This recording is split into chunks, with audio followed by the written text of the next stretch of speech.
बिस्मिल्लाहिर्रहमानिर्रहीम, अस्सलाम वालेकुम। Welcome to my channel Punjabi food and travel. आज की ये वीडियो बहुत ही स्पेशल होने वाली है क्योंकि आज के इस वीडियो में मैं आपके साथ कोई भी रेसिपी शेयर नहीं करूंगी। आज के इस वीडियो में मैं रिव्यू दूंगी और अनबॉक्सिंग करूंगी नेशनल फूड प्रोसेसर 10 in 1 का। और ज़रूरी बात मैं आपके साथ शेयर कर दूं, ये बिल्कुल भी स्पॉन्सर वीडियो नहीं है, ये हमने खुद परचेज़ किया। अल्हम्दुलिल्लाह मेरी मदर ने ये मुझे परचेज़ करके दी है ताकि किचन का जो काम है वो अच्छे तरीके से हो सके।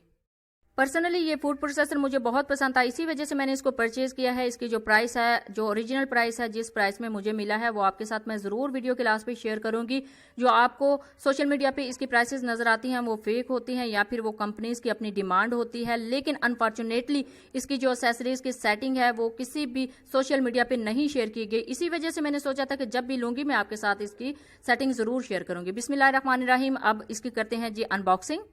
और अनबॉक्सिंग करने के बाद इसके सारी एसेसरीज आपके साथ शेयर करूंगी। बेसिकली ये all in one food processor है, इसके अंदर तमाम बेसिक चीज़ें जो हैं वो सारी की सारी ऐड की गई हैं, जैसे जूसर है, ग्राइंडर है, ब्लेंडर है और ऑरेंज जूस मशीन है, इलेक्ट्रिक बीटर है जिससे आप केक मेकिंग कर सकते हैं। और इसके अंदर मीट ग्राइंडर भी है, यानी आप इसके अंदर कीमा भी बना सकते हैं। किसी भी जो मीट है या फिर चिकन है या फिर मटन है, आप इसको ग्राइंड कर सकते हैं। यानी ये ऑल इन वन मशीन है। अल्हम्दुलिल्लाह हमने इसकी अनबॉक्सिंग कर ली है। अब इसकी एक्सेसरीज आपके साथ शेयर करेंगे और इसकी सेटिंग आपके साथ शेयर करेंगे कि किस तरह इसकी सेटिंग करनी है। सबसे पहले ये जो स्पेसिफिक मशीन है इसका रिव्यू आपके साथ शेयर करेंगे। ये मोस्टली हर घर में मौजूद होती है, लेकिन मोस्टली लोगों को इसके यूज़ का नहीं पता होता। ये गाजर के जूस, चुकंदर के जूस और एप्पल के जूस के लिए स्पेशली यूज़ की जाती है। लेकिन आपको बता दूं कि इसके अंदर आपने कभी भी ऑरेंज या मौसमी को यूज़ नहीं करना, इससे आपकी मशीन ख़राब हो सकती है। सबसे पहले मैं एक ज़रूरी बात आपके साथ शेयर कर दूं कि जब भी हम जूस बनाते हैं तो इस जाली के साथ ये प्रॉब्लम फेस करने को मिलता है, वो ये है कि इस जाली के अंदर जो हमारे इंग्रेडिएंट्स के अज़ा हैं, जो पार्टिकल्स हैं, वो जम जाते हैं, तो उसको निकालना बहुत मुश्किल होता है। तो उसके लिए ये स्पेसिफिक ब्रश दिया गया है, इसकी मदद से आप अच्छे तरीके से इसको साफ कर सकते हैं और वॉश कर सकते हैं। और एक और ज़रूरी बात कि जब आप इस मशीन को अनबॉक्स करते हैं तो इस जाली के दरमियान में मिडल में एक ब्लू कलर का स्टिकर पेस्ट हुआ होता है। सबसे पहले आपने उसको अनस्टिक करना है, क्योंकि अगर आप अनस्टिक नहीं करेंगे तो आपका जूस आसानी से नहीं निकलेगा। मैंने सोचा मैं आपको बता दूं क्योंकि मोस्टली लोगों को इस बात का नहीं पता होता।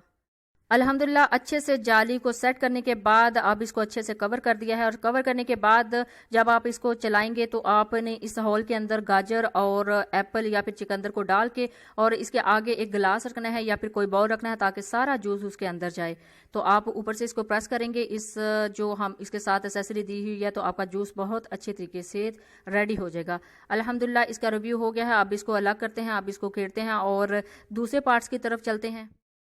अब चलते हैं जी इसके सेकंड पार्ट की तरफ, यानी आप इसको मिल्क शेक बनाने के लिए कैसे यूज़ कर सकते हैं। इसको इस पार्ट को अलग किया और इसके ऊपर सेटिंग करते हैं जी ब्लेंडर जग की। ब्लेंडर जग के अंदर आप फ्रूट ऐड करने के बाद इसमें मिल्क शेक तैयार कर सकते हैं, लेकिन एक प्रॉब्लम होता है कि जब फ्रूट ऐड करते हैं तो वो इकट्ठे हो जाते हैं। उसके लिए एक इन्होंने स्टिक दी हुई है कि जब भी आपके फ्रूट इसके अंदर या पार्टिकल्स इकट्ठे हों तो आप इस स्टिक की मदद से उनको अलग कर लें।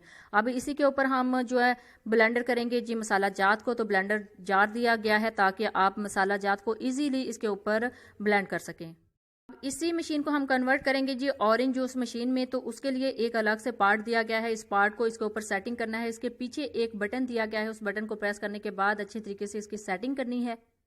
इसी मशीन को हम तैयार करेंगे अब ऑरेंज जूस बनाने के लिए। सर्दियों का मौसम में अगर ऑरेंज जूस पीने को दिल करे तो आप अपने घर में ही इजीली तैयार कर सकते हैं, बाहर से लाने की जरूरत ही नहीं। ऑरेंज जूस, मौसमी जूस या फिर किसी भी किस्म का आप इसके अंदर ऑरेंज जूस रेडी कर सकते हैं। तो आप इसके लिए मशीन की सेटिंग कर ली है। सेटिंग करने के बाद अब इसको तैयार करेंगे जी ऑरेंज जूस की मशीन में कन्वर्ट करने के लिए।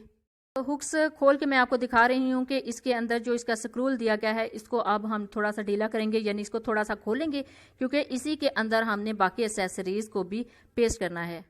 साइड पे जो स्क्रूल है उसको खोल लेंगे और इसके अंदर जो बाकी एक्सेसरीज है उसकी सेटिंग करेंगे तो हमारी तैयार हो जाएगी जी ऑरेंज जूस की मशीन, ऑरेंज जूसर।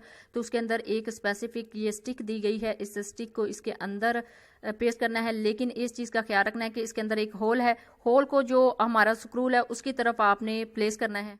आपने इस स्टिक पर लगे हुए होल को स्पेशली ज़हन में रखना है कि उसको इस तरह सेटिंग करनी है कि स्क्रूल है इसको अच्छे तरीके से ग्रिप कर ले, यानी बाइंड कर दे इसको। स्क्रूल को बंद करने के बाद अल्हम्दुलिल्लाह हमारी जो स्टिक है वो अच्छे तरीके से ग्रिप हो चुकी है। अब इस ग्रिप हुई स्टिक के ऊपर ये जो पार्ट है इसका, ये इसके ऊपर चढ़ा देंगे। इस मशीन की इस एसेसरीज को बहुत अच्छे तरीके से डिज़ाइन किया गया है ताकि आप जब इसके ऊपर ऑरेंज का जूस निकालें तो ये खुद बहुत स्टेन होकर नीचे बॉल के अंदर जाए, इसको स्टेन करना ना पड़े। यानी ऑरेंज मशीन की सेटिंग करने के बाद जब आप इसके साथ ऑरेंज को अटैच करेंगे तो आपका जो जूस है वो इस जाली की मदद से खुद बहुत स्टेन होके आपके बाउल में चला जाएगा, यानी आपको बाद में उसको स्टेन करना नहीं पड़ेगा। तो ये तो था जी फूड प्रोसेसर 10 in 1 का रिव्यू का फर्स्ट पार्ट। इसके अंदर मैंने जूसेस की तमाम कैटेगरीज आपके साथ शेयर की। सेकंड पार्ट में मैं आपके साथ शेयर करूंगी लैक्टिक बीटर, कीमा ग्राइंडर और केक मेकिंग के लिए जो बीटर यूज होता है उसका रिव्यू। उसका लिंक आपको डिस्क्रिप्शन बॉक्स में मिल जाएगा।